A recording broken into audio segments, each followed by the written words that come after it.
மேய்ப்பராய் இருக்கிறார். இவன் தாழ்ச்சியடைவதில்லை. அவர் இவனை புல்லுள்ள இடங்களில் மேய்த்து இவனை அமர்ந்த தண்ணீர் அண்டை கொண்டு போய் விடுகிறார்.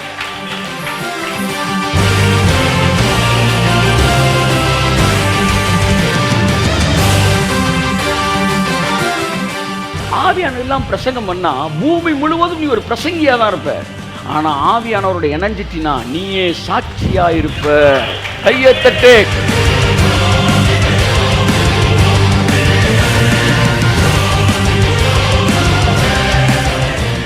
நம்முடைய படிப்பு ஊழியத்தின் வெற்றியை நிர்ணயிக்கல.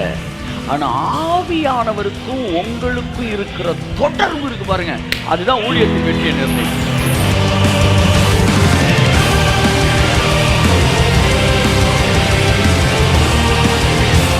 The role of Holy Spirit in your ministry. எல்லாம் சொல்லுங்க, the role of Holy Spirit in my ministry.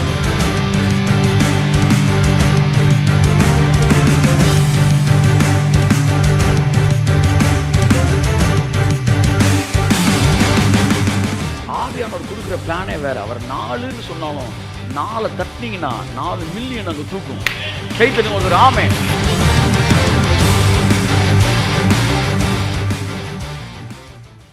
நம்ம அறிவு ஊழியத்தோட வெற்றியை நிர்ணயிக்கல. நம்முடைய படிப்பு ஊழியத்தின் வெற்றியை நிர்ணயிக்கல. ஆனா ஆவியானவருக்கும் உங்களுக்கும் இருக்கிற தொடர்பு இருக்கு பாருங்க, அதுதான் ஊழியத்தின் வெற்றியை நிர்ணயிக்கும். ஆமே, கரெக்ட். ஆமே, நாமே நாமே நாம எத்தனை பேர் அங்கீகரிக்கிறீங்க? ஆமேன்னு சொல்லுங்க. அதுதான் சார், அதுதான் சார். 12 வயதுல இயேசு கேட்ட கேள்விக்கு பரிசேயன்ல ஒருத்தன் பதில் சொல்ல முடியல. 12 means kingdom. 12 வயசுல கிங்டம் வந்துருச்சு. 12 வயசுல கேள்வி கேட்கிறாரு. 12 வயசுல அவருக்கு மறு உத்தரவு சொல்ல முடியாமல் திணறி இருக்கிறாங்க. பரிசேயர் சதுசேயர்லாம் வாயை திறந்தா 5 ஆகமத்தை அசராம ஒப்பிப்பாங்க. அவங்களுடைய மணிகள் கீழே வந்து அவன் எத்தனை ஆகமம் படிச்சிருக்கான்றதெல்லாம் இருக்கு. இந்த காலத்திலலாம் மக்களுக்கு, பாஸ்டர்களுக்கு இல்லை, மக்களே தெளிவா இருக்காங்க. ஹீப்ரூன்றான், கிரீக்குன்றான். கொஞ்ச நேரம் உட்காந்தீங்கன்னா விசிட்டிங் ஹவுஸ் விசிட்டிங் உங்களை உட்கார வச்சு ப்ரீச் பண்ணுற அளவுக்கு தே ஹாவ் வெல் ஸ்டஃப். நீங்கள் அறிவிலெல்லாம் ஜெயிக்க முடியாது, அபிஷேகத்தில் தான் நீங்கள் ஜெயிக்க முடியும்.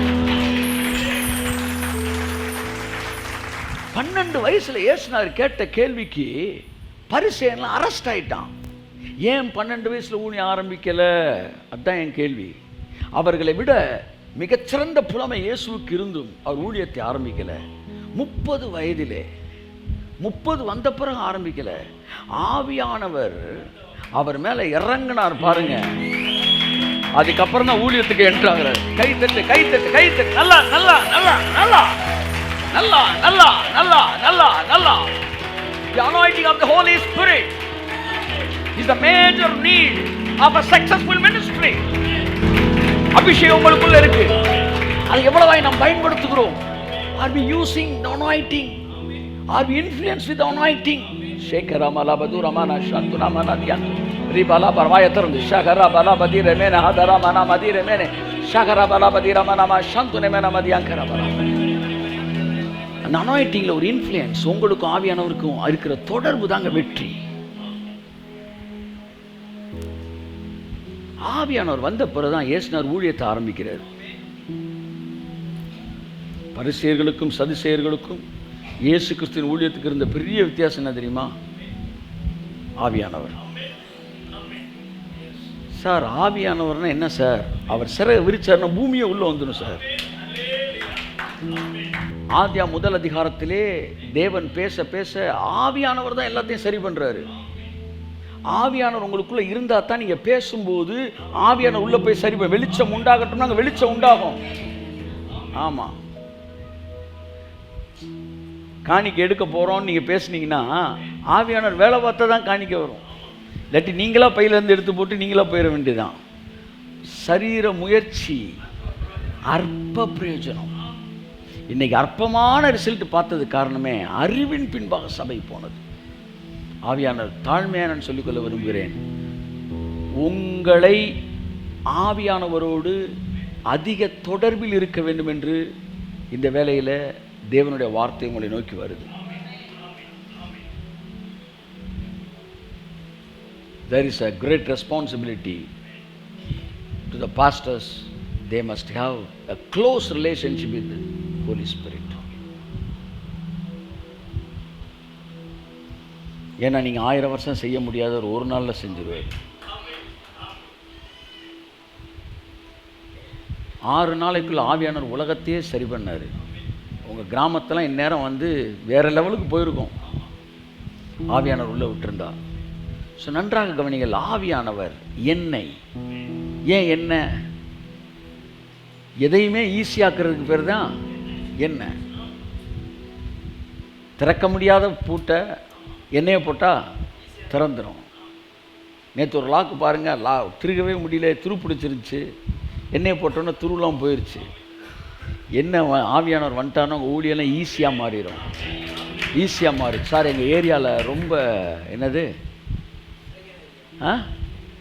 வணங்கா கழுத்து சார், லைட்டாக எண்ணெயை போடு எல்லா கழுத்தும் கிளியர் ஆகிடும். எண்ணெய் இருந்தால் தான் எதுவுமே செட் ஆகுது.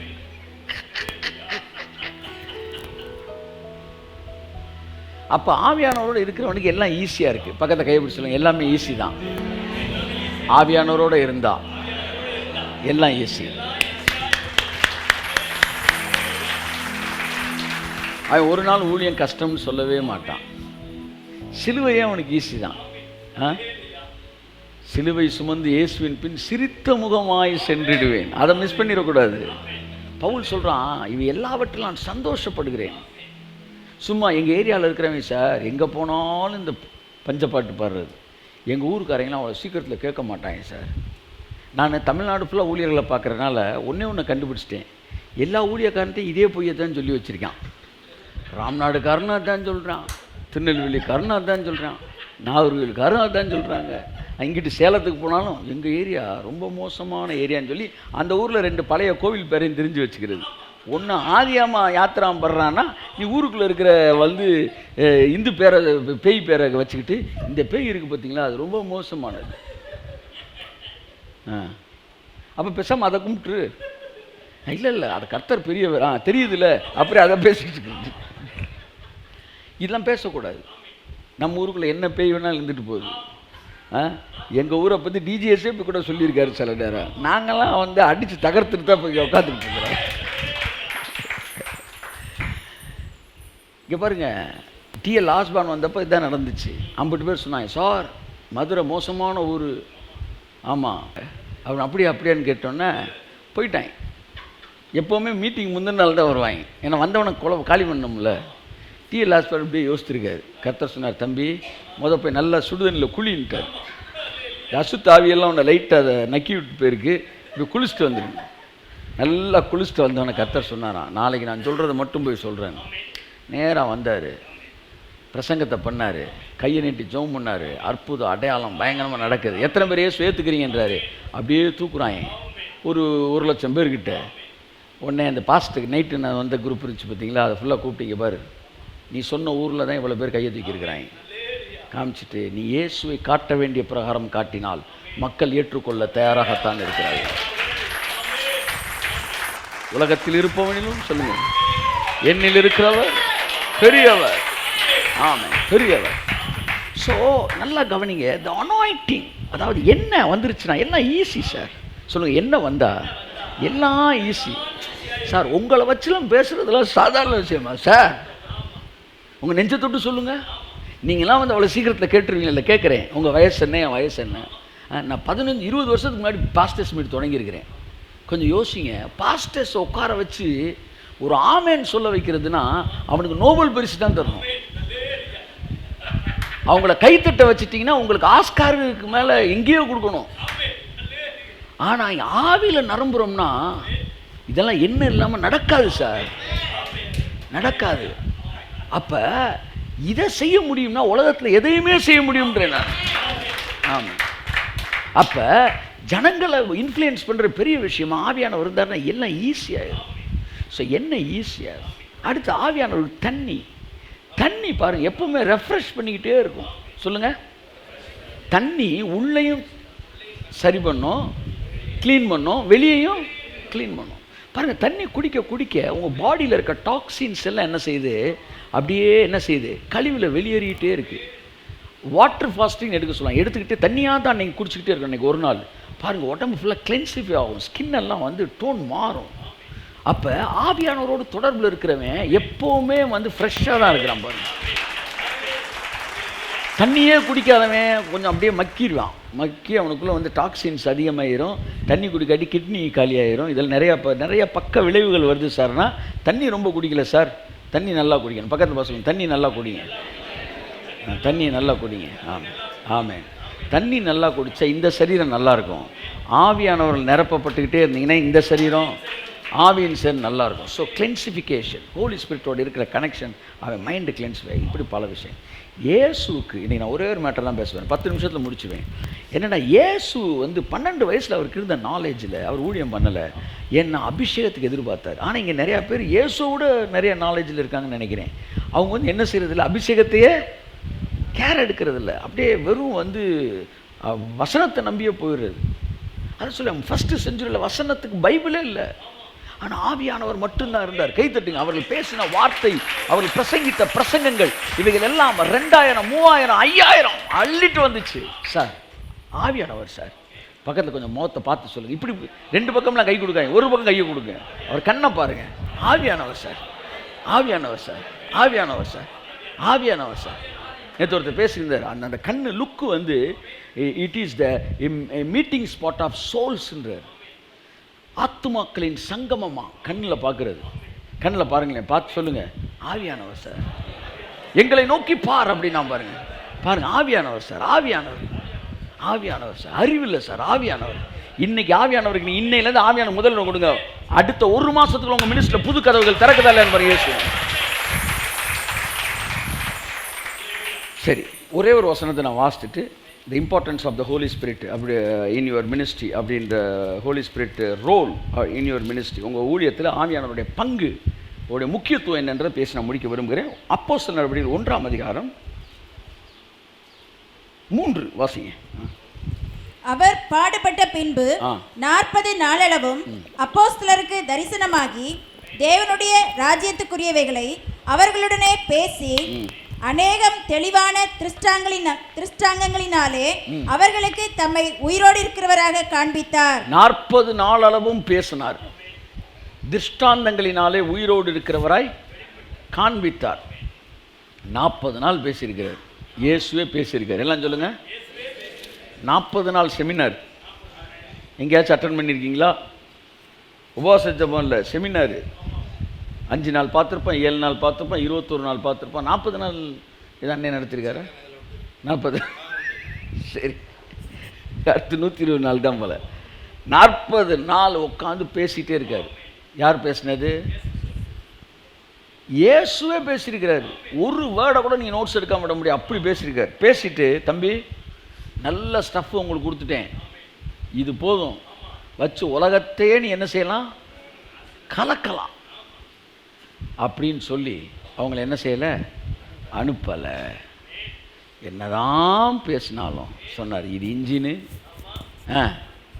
இது வந்து பெட்ரோலு, பாரு இது ஸ்டியரிங்கு, இது வீலு, இது வந்து வாட் இஸ் தட் என்னப்பா அந்த டோட்டல் சேஸு, இது வந்து பாடி, இது லைட்டு எல்லாம் சொல்லிட்டார். கிளம்பலாமா? இருறா சாவி வரட்டும்டான்னாரு. கையெழுத்துட்டு சாவி வரட்டும், எல்லாம் தெரிஞ்சுட்டா வண்டியை நீ உருட்டணும். சாவி வந்தால் வண்டி ஒன்றை தூக்கிட்டு போயிடும். ஆமாம், இன்னைக்கு ஊழியத்தை நான் தூக்கிட்டு போயிட்டுருக்கிறேன், ஆனால் ஊழியத்தில் இருக்க ஆவியானவர் ஊழியத்தை தூக்கிட்டு போவோம். அப்போ எல்லாம் சொல்லிட்டு சொல்கிறாரு, அன்றியும் அவர் அவர்களுடனே கூட வந்திருக்கும் போது அவர்களை நோக்கி, யோவான் ஜலத்தினாலே ஞானஸ்நானம் கொடுத்தான், நீங்கள் சில நாளைக்குள்ளே பரிசுத்த ஆவியினாலே ஞானஸ்நானம் பெறுவீர்கள். பாருங்க, 4வது அதிகாரம் 4வது வசனம் என்ன சொல்றாரு, எப்படி தொடங்குது? அன்றியும். முக்கியமான வார்த்தை என்ன சொல்லுங்க, சத்தமா சொல்லுங்க. மோரோவர், அன்றியும்னா அது போக இன்னொன்று இருக்குப்பா, அது மட்டும் இல்லை. என்னன்னு சொல்லுங்க, திரும்ப சொல்லுங்க சத்தமா, ரைட் சைடு. அன்றியும்னா என்ன அர்த்தம்? அது மட்டும் இல்லை, நான் 100 ரூபா கொடுக்குறேன், அன்றியும் இன்னொரு நீ அவரை போய் அவரை பார்த்துரு, அன்றியும் அப்படின்னா மோரோவர். அடுத்து நான் இன்னொன்று சொல்கிறேன், அது ரொம்ப முக்கியம் அப்படின்னு அர்த்தம். இதில் முக்கியமான வார்த்தை என்ன? அது மட்டும் கிடையாது. நல்ல அறிவு நான் சொல்லுவேன், நீங்கள் சொல்லணும். அது மட்டும் அல்ல, சொல்லுங்க. நல்ல அறிவு, நல்ல திறமை, நல்ல புலமை, அன்றியும் இவ்வளவை நீ கேட்ட பிறகு கர்த்தர் சொல்றாரு, இங்க பாரு, இன்னும் கொஞ்ச நாள்ல பரிசுத்த ஆவியினால் நீ என்ன செய்வ? ஞான ஸ்நானம் பெறுவீர்கள். முங்கணும். எல்லாம் சொல்லுங்க. தண்ணியில் சொல்லுங்க, தண்ணியில். அதுக்கு பேர் தான் ஞானஸ்நானம். சரி, இடுப்பளவு நிற்கிறீங்க. எவ்வளவு தெரியுது? பாதி தெரியுது. எல்லாம் சொல்லுங்க. அவர் பேசுகிறப்ப பாதி அபிஷேகம் தெரியுது, பாதி அவர் வந்துடுறாருயா. நெஞ்சளவு கறங்கினீங்கன்னா முக்கால்வாசி மறைஞ்சிருச்சு. என்னன்னு சொல்லுங்க. தண்ணியில் இருக்கலாம் மறைஞ்சிருச்சு, வெளியே இருக்கிறது தெரியுது. ஞானஸ்நானம் என்ன? முங்கிடுறது. முங்கிட்டீங்கன்னா அங்கே நீங்களே இல்லை, அங்கே மாம்சமே இல்லை, அங்கே சொந்த பிரயாசமே இல்லை. அப்போ ஆவியானவற்றை நம்ம டோட்டலாக மறையிற அளவு, நம்ம சுயமும் எண்ணமும் மறையிற அளவு அப்படியே ஞானஸ்நானம் எடுத்துரு ஆவியானவர். ஞானஸ்நானம் பண்ணணுமா ஆவியானவர்? சும்மா தொட்டுட்டு போயிடக்கூடாது. இந்த ஊரை எல்லாம் தொட்டு நோக்கம் வாங்கி பாருங்க. அந்த மாதிரி ஆவியானவர்கிட்ட தொட்டுட்டு போயிடக்கூடாது, முங்கிடணும். ஒரு மெசேஜுக்கு போகிறதுக்கு முன்னாடி ஆவியில் முங்கிடணும். ஞானஸ்நானம் பெறுவீர்கள். அடுத்து முக்கியமான வசனம். ஆகையால் நீங்கள் எருசலேமை விட்டு போகாமலும். எல்லாம் சொல்லுங்க, எல்லாம் சொல்லுங்க. இல்லை, கடைசி வார்த்தை போகாமல். பின்னாடி சொல்லுங்க, சத்தமாக சொல்லுங்க. நான் கொஞ்ச நாளைக்கு முன்னாடி என்ன சொன்னார்? நீங்கள் புறப்பட்டு போங்கள்னார். இங்கே என்ன சொல்கிறாரு? போகாது. போகவா வேணாமா? போங்கள்னாரு. இங்கே போகாதீங்கன்னாரு. போங்க, போங்க, வாங்கிட்டு போங்க. Amen. So the role of the holy spirit is very important. சும்மா ஏதோ வசனத்தை எடுத்துட்டு நம்ம பாட்டுக்கு பேசிட முடியாது. ஆவியானவருடைய அபிஷேகத்தை பெறாமல் நகலாத. அப்போ பைபிள் சொல்லுது, நீங்கள் போகாமல் என்னிடத்தில் கேள்விப்பட்ட பிதாவின் வாக்குத்தத்தம் நிறைவேற காத்திருங்கள் என்று ஆலோசனை சொன்னார், என்று. அனாயிட்டிங் இல்லாத ஊழியம் பண்ணாத, அனாயிட்டிங்கோட ஊழியம் பண்ண. அபிஷேகம் தான் முக்கியம். அபிஷேகம் இல்லாத ஊழியம் ஒரு விஷயத்தையும் சாதிக்காது, அது அற்ப பிரயோஜனம். ஆகவே தேவனுடைய அபிஷேகம், பரிசுத்த ஆவியானவரோடு இருக்கிற தொடர்பு இல்லாமல் ஊழியம் செய்யாதே என்று அவர்களுக்கு அவர் கட்டளையிட்டார். நிறைய பெரிய பெரிய டினாமினேஷன் இருக்கிற இடம் தெரியாமல் தூங்கிட்டு இருக்கு. பல கோடிகள் வருமானம் வந்துகிட்டு இருந்துச்சு, இப்போ வந்துகிட்டு இருக்கலாம், ஆனால் தூங்கிட்டு இருக்கு. ஏன் தெரியுமா? ஆவியானவர் அசைவாடுறது இல்லை, அம்புட்டு திட்டத்தில் போயிட்டு இருக்கு. அதான் ஆவியானவர் சொல்றாரு. என்ன திட்டம் போடுறான்? ஏன்னா இந்த வருஷத்துக்குள்ள 50,000 பேரை நாங்கள் பார்க்கணும், இந்த வருஷத்தில் 5 லட்சம் பேரை பார்க்கணும். நல்ல திட்டம் தானே சார்? 5 லட்சம் அப்படின்னா இந்த உலகத்தை சந்திக்கிறதுக்கு இன்னும் 1000 வருஷம் வேணும். போங்கியா தான் சொல்றாரு, நீ இந்த ரூட்டில் போனீன்னா இன்னும் 50,000 வருஷம் வேணுன்ற உலகத்தை சந்திக்க. அதுக்குள்ளே நிறைய பேர் செத்து போயிடுவாங்க. 800 கோடி பேர்ரா ஒரு சந்ததிக்குள்ளே சந்திக்கணும்னா எவ்வளோ பெரிய திட்டமாக இருக்கணும். கை தட்டுங்க ஒரு தவறுக்கு. தட்ட மாட்டேன்றீங்க, தட்டுங்க ஒரு தவறுக்கு. இந்த ஏன் நீ இந்த திட்டத்தை போட்ட? இந்த திட்டம் என் குருவி மூலையிலேருந்து வந்துச்சு, அதனால தான் இந்த திட்டத்தை நான் போட்டிருக்கேன். அப்போ ஆவியானவர் அவர் இல்லை, அதனால என் மூலையிலேருந்து கக்கி வச்சிருக்கேன் நான். ஆவியானவர் இல்லாமல் போடுகிற தரிசனங்களும் திட்டங்களும் அது வாந்தி பண்ணப்பட்ட விஷயங்கள் தான். அதான் திட்டம்னு சொல்லாதீங்க. என் குறுகிய மூளையிலேருந்து நான் ஒரு எதையோ வாந்தி பண்ணி வச்சிருக்கிறேன், அசிங்கம் பண்ணி வச்சிருக்கிறேன், இதை திட்டம்னு வேற பேசிக்கிறேன். திட்டங்கள் போட்டு நீங்கள் இந்த உலகத்தில் சுருங்கி போயிட்டு தான் இருக்கிறீங்க. ஆவியானவரோடு இணைக்கப்பட்டவன், ஆவியானவர் கொடுக்குற பிளானே வேற. அவர் 4ன்னு சொன்னாலும் 4 தட்டினீங்கன்னா 4 மில்லியன் அங்கே தூக்கும். கை தட்டுங்க ஒருத்தர். ஆமென். That is what the visions and plans connected with Holy Spirit. எத்தனை பேர் இருக்கீங்க? ஆவியானவர் இல்லாம பண்ற ஊழியம் தோத்து போன ஊழியம். எல்லாம் சொல்லுங்க. ஆவியானவருடைய அபிஷேகத்துல நிரம்பி இல்லாத ஊழியக்காரன் சொல்லுங்க, கொடுக்கிற செய்தி தோத்து போன செய்தி. அந்த சபை தோத்து போன சபை. ஆவியானவரோடு இணைக்கப்பட்ட ஊழியன் செய்கிற ஊழியம் வெற்றிகரமான ஊழியம். கரங்களை தட்டி அந்த சபை வெற்றிகரமான சபை, அந்த ஜனங்கள் வெற்றிகரமான ஜனங்கள்.